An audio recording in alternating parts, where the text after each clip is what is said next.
Bonjour à toutes et à tous et bienvenue dans Cinefiles pour une nouvelle vidéo, une nouvelle petite critique de Alice et le maire sorti en 2019 de Nicolas Pariser avec Fabrice Luchini et Anaïs Demoustier. Un film qui a coûté environ 5 millions d'euros, il dure 1h43 et qu'est-ce qui se passe pendant 1h43 ? Eh bien c'est un homme politique, je crois il s'appelle Paul, c'est le maire de Lyon qui n'a plus d'idées. Après des années dans la vie politique, eh bien il est complètement essoré, son équipe lui adjoint donc une jeune philosophe, Alice, pour le stimuler intellectuellement. C'est un film qui, on va dire, m'a surpris. Je pense que j'étais prêt à recevoir des productions françaises au moment où j'ai regardé ce film-là. Il y a peut-être une saturation du cinéma américain et du coup, avoir vu un film français de cet acabit-là, de cette échelle-là, eh bien, ça m'a fait beaucoup de bien. Ça m'a fait un peu relativiser la toute-puissance, l'exagération, l'exubérance de productions américaines pour voir un récit aux enjeux plus humains. Et dans cette optique, le film fonctionne tout seul, il fonctionne très bien.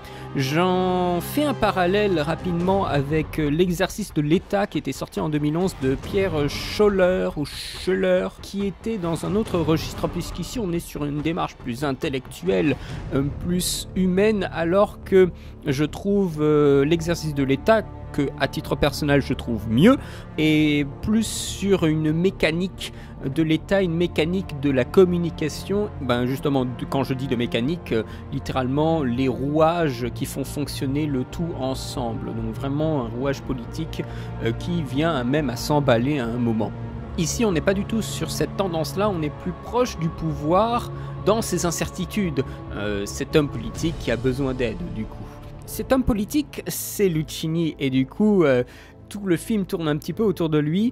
On sent clairement que le projet est à la base une approche de l'acteur. Le réalisateur ne s'en cachait pas, et c'est là où peut-être il me manque encore, on va dire, des choses pour encore plus apprécier le film. C'est que j'ai lu, j'ai même entendu en interview que c'était un disciple de Rohmer. Je connais très très mal l'œuvre de Rohmer et du coup je pense qu'il y a des choses qui sont dites, qui sont montrées dans ce film auxquelles je ne suis pas sensible. Donc il y a encore, même après avoir fait une sorte de défrichage, des choses qui me sont encore cachées dans Alice et le maire. Ce qu'on peut dire sur ce personnage, c'est que c'est un homme politique qui, d'un jour à l'autre, n'a plus d'idées. Les batteries sont à plat. Et ce concept de début de film, eh bien, il est carrément magique. On ne peut pas avoir tout d'un coup une absence d'idées, ça n'existe pas. Donc, on part sur l'idée d'un conte. Voilà, une idée quand même absurde. Et on a cette femme qui va tout d'un coup redynamiser le personnage. On le voit à plat à un moment dans une réunion de conseil. Il y a même Alice qui n'en revenait pas et demande à sa collègue, mais c'est bien lui le maire ? Et il y a Luchini qui est complètement désœuvré, mélancolique dans son fauteuil pendant qu'il y a la réunion qui se déroule. Donc on montre presque que c'est une situation de conte, une situation un petit peu fantaisiste. Et du coup, qu'est-ce qui va le redynamiser ? Eh bien de la pensée. On va le stimuler intellectuellement par un débat de pensée, par de belles idées, pour tout d'un coup faire avancer la machine politique, mais faire aussi avancer le film. Ce que fait Pariser, c'est qu'il filme des gens en train de penser. Non seulement juste comme ça de déclamer quelque chose, de déclamer une pensée ou une conviction, mais aussi des échanges qui vont être des fois complètement ridicules pour montrer à quel point, je veux dire, il y a des pensées qui sont fortes et il y a des pensées qui sont faibles. C'est-à-dire qu'il va filmer des flux de pensées, des croisements de pensées, par justement un dialogue, tout simplement, qui est un croisement de pensée, et il va filmer et travailler le dialogue en ce sens. Je renvoie au podcast La Gêne Occasionnée qui a posé la bonne question, est-ce que ça pense encore dans le milieu politique ? Je ne saurais pas dire, mais en tout cas de ce que je peux constater aujourd'hui dans notre pays, c'est que la classe politique pense, mais elle pense pas dans le sens des gens. En tout cas, bon, moi, vous savez, je suis un monteur, donc je suis intermittent du spectacle, donc bon, Roselyne Bachelot, c'est pas le meilleur ministre de la culture qu'on a eu, ça je crois que c'est le moins qu'on puisse dire.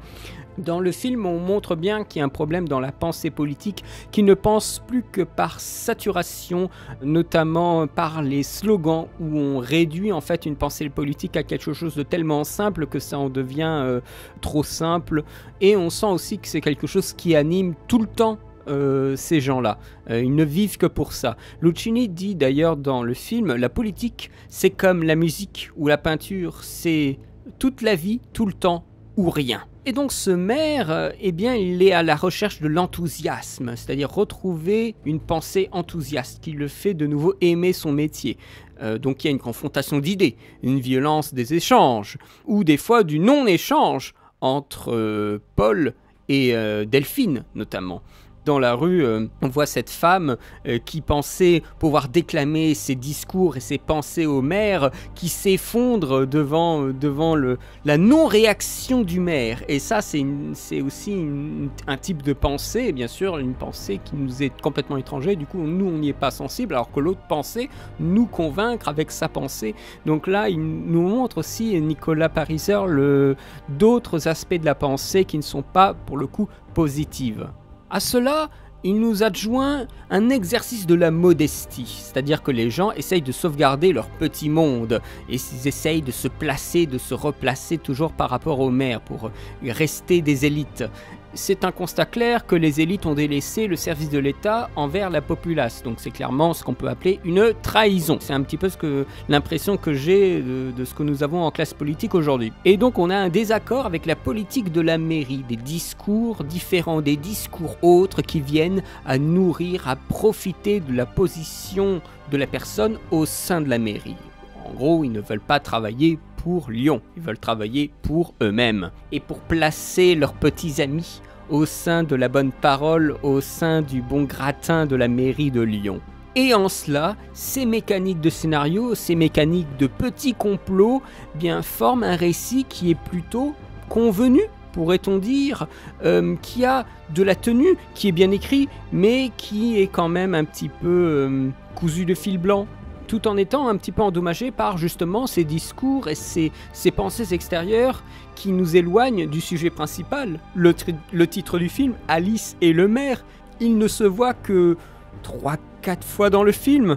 C'est pas le principal du film, et ça c'est un petit peu dommage. Ce qu'on nous annonce n'est pas dans le film, ou très peu. Par contre, quand ils se rencontrent, c'est un grand moment qui se savoure. Le film fait aussi un constat qui est terrible et dans lequel je me retrouve totalement, c'est qu'on ne lit plus. Il n'y a plus de pensée générale. Il n'y a plus que les livres contre les communicants.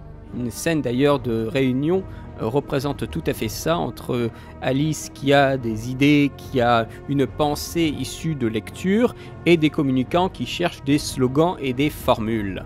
Alors que la lecture devrait renforcer un petit peu la pensée, les idées, la communication ne veut même pas lire, elle veut trouver des slogans immédiats. Et c'est là, je devrais dire que, comme le dit Luchini, je crois que dans une interview, voilà un cinéma qui vient révéler du réel. Et en effet, bien sûr, ce n'est pas avec ce film qu'on le découvre, hein, on le sait depuis un moment, mais c'est bien des fois qu'on nous réactive cette idée que le cinéma nous active du réel, nous réactive en quelque sorte une pensée, une conscience de ce qui se passe dans notre monde, que les gens ne lisent plus du tout, et cherche davantage un résumé de la lecture que se confronter à l'œuvre en elle-même. Et du coup, le film a une nostalgie de la pensée, une nostalgie d'une époque de pensée, d'une époque du livre, de la culture, qui est malheureusement révolue, avec de nouvelles générations. Et il en témoigne à la fin du film. Je crois même la dernière réplique du film, Luchini, le personnage du maire, qui dit « Je me suis remise à lire. Enfin, un petit peu. » Et on cut. Tac. Et donc c'est le redémarrage de la machine de pensée, mais le redémarrage finalement réel, puisque avant il devait être stimulé pour son boulot de maire, donc il devait lire des choses pour avoir de nouveau de la pensée. Là il le fait pour une démarche personnelle, pour lui-même et pas pour son métier. Donc là on a une pensée qui est plus libérée en fait d'un carcan du métier de maire, d'un carcan politique. Là c'est pour son pur plaisir. Alice, elle, eh bien, on a peu d'informations sur sa vie privée, mais ce n'est pas trop grave, on nous donne des informations via le visuel. À un moment, elle descend les escaliers de la ville de Lyon.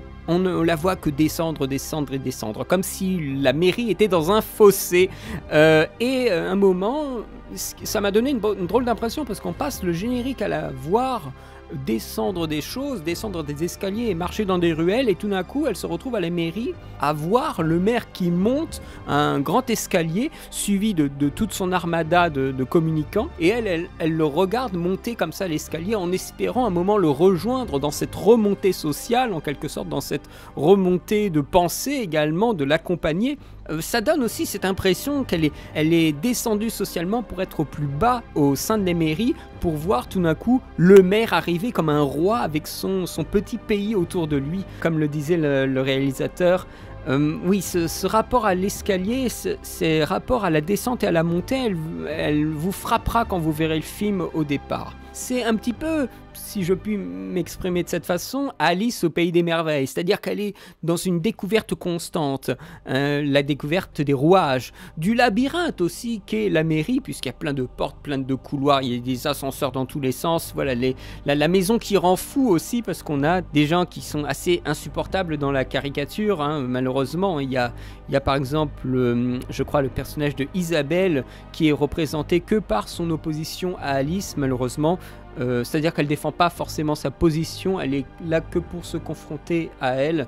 Donc c'est la chef des communicants, je ne sais plus quel statut elle a dans le cabinet du maire. Par ces rencontres, et aussi les rencontres extérieures, ces rencontres extérieures vont changer sa façon d'interagir avec l'intérieur. Vous savez, c'est se sentir d'une certaine façon à l'intérieur et ça se voit à l'extérieur. C'est un peu comme la pub de Danone en fait.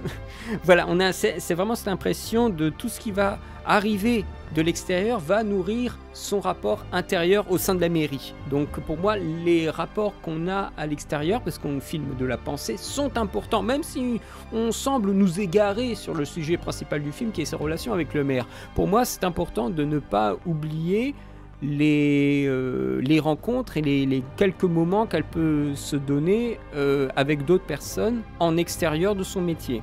Et puis ça permet aussi de dresser quelques personnages qui sont un peu, on va dire, hors système, pour montrer qu'il y a un peu de vie autour de Alice et pas qu'elle soit trop cloisonnée à son rôle dans la mairie.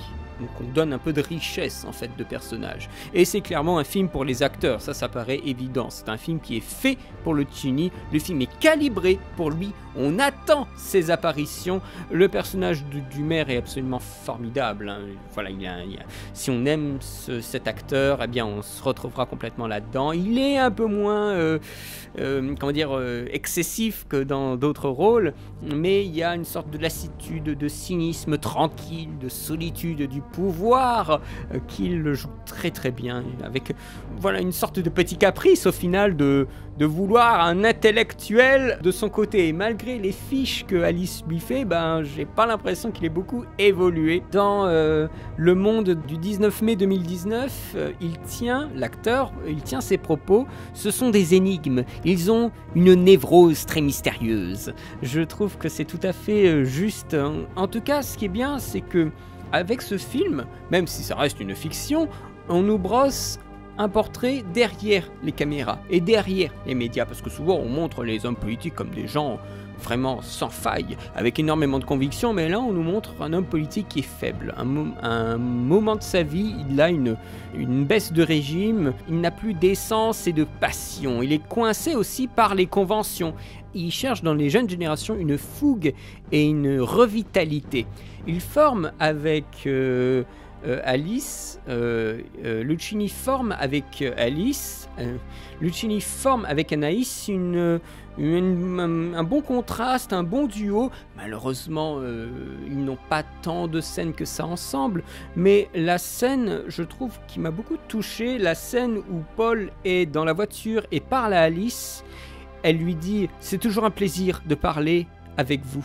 Et il y a un moment de tendresse et de fragilité de la part de Luchini. Il y a un plan sur Luchini qui entend ça et qui a un espèce d'électrochoc. Mais un électrochoc qui ne nous est pas montré vulgairement. Il y a un moment où il se rend compte de l'importance de ce qu'elle vient de dire. Et ça, c'est fait, je crois, avec la musique Clair de Lune, il me semble. C'est un moment assez beau dans le film, hein. Je pense que c'est mon moment préféré du film parce que tout d'un coup, le film il a un peu de relief, il y a un montage alterné entre les deux qui se parlent, on a cette musique, enfin voilà, il y a quelque chose dans le montage qui fait tout d'un coup travailler un peu la forme, là où quand même le film est assez sage, hein, il n'a pas grand chose d'autre. Là, c'est un moment qui est très très beau, et bien sûr, on a la phrase qu'on entend dans la bande-annonce, on va écrire le discours de ma vie. Ça, c'est un truc, on sent tout de suite que Lucchini, quand il a lu ça dans le scénario, il a commencé à jubiler, rien qu'à l'idée de la scène, à l'idée de dire cette phrase.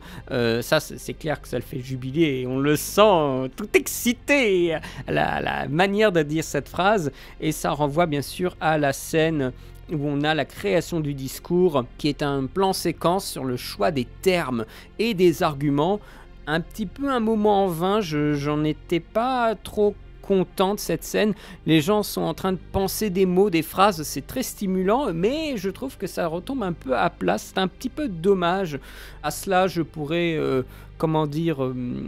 proposer une autre scène que je trouve plus intéressante. C'est la scène de l'opéra où Alice regarde autour d'elle et on a son compagnon imprimeur, on a Patrick Braque, le maire, la femme et son ami là, donc des pensées, des prises de position aussi, et elle se sent coincée en fait entre toutes ces personnes qui se regardent, qui la regardent autour de ce spectacle. Elle essaye de ne pas prendre trop parti pour l'un ou pour l'autre, mais ce n'est pas évident. Elle se range quand même du côté du peuple, mais elle voudrait essayer de se sortir de ces enjeux-là, mais ce n'est pas évident.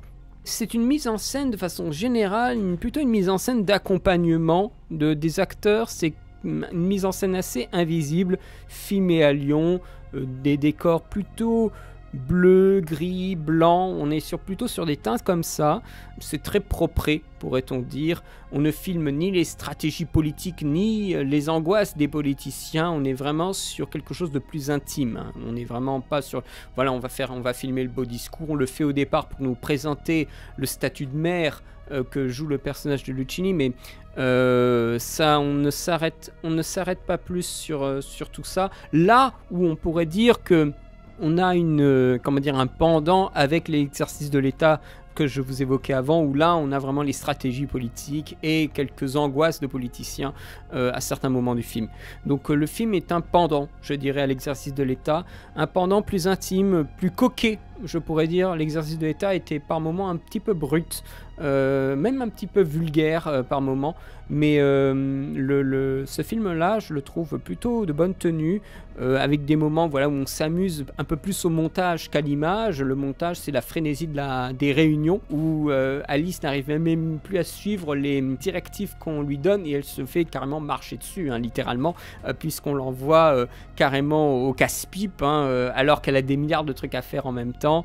Donc elle rentre dans les rouages carrément du système, des rouages qui ne nous sont pas montrés pour le maire, mais qui nous sont montrés pour elle. Au final, beaucoup de plaisir à voir le déroulé du film, mais c'est vraiment grâce à ces deux acteurs que le film marche, pas pour autre chose, et ça malheureusement c'est un petit peu dommage. Je lui mets un 13 sur 20. Je comprends, on va dire, plus l'idée de filmer la pensée, j'entrevois ce que ça peut signifier dans le film, mais ça me paraît encore un petit peu vain, puisqu'il s'agit finalement, factuellement, de filmer des dialogues. Alors, c'est là où l'écriture doit être impeccable. Mais vous savez, ne serait-ce que pour m'avoir permis de découvrir le film et de voir, parce que j'ai lu après quelques critiques, de voir l'arbre, le maire et la médiathèque qui avaient été suggérés dans certains papiers critiques, eh bien je remercie le film, je remercie le film de m'avoir ouvert, de m'avoir fait redescendre de mon petit nuage américain et de me faire une petite piqûre, hein, de rappel de ce qu'est aussi le cinéma, des choses à moindre échelle. J'espère que ce retour sur un film français vous aura plu. Je vais essayer de diversifier les choses, de pas trop rester dans le cinéma américain, même si il y a des choses qui vont être réalisées. Forcément, moi je vais continuer à proposer un retour sur différents films, notamment les films de DC, puisque j'ai un peu de retard sur les différents films DC qui sont sortis, mais bon, on va essayer de le combler avec Arthur. Je vais proposer aussi des analyses de séquences, et il est fort possible que vous me me voyez bientôt sur d'autres chaînes, donc je vous invite à vous joindre au Facebook pour suivre un peu l'actualité hors Cinefiles. En tout cas, j'espère que je vous verrai aux différents lives ou aux différentes émissions qui sont préparées sur des chaînes d'autres confrères. Voilà. Je vous remercie de m'avoir écouté. N'hésitez pas à poster un commentaire. Voilà, si vous avez trouvé le film intéressant, si vous ne le connaissez pas, que ça vous donne envie ou non, pas du tout, n'hésitez pas. Je vous remercie de votre soutien, de votre présence. Je vous souhaite une très bonne journée, une très bonne semaine et je vous dis à très bientôt pour de nouvelles vidéos. Allez, salut!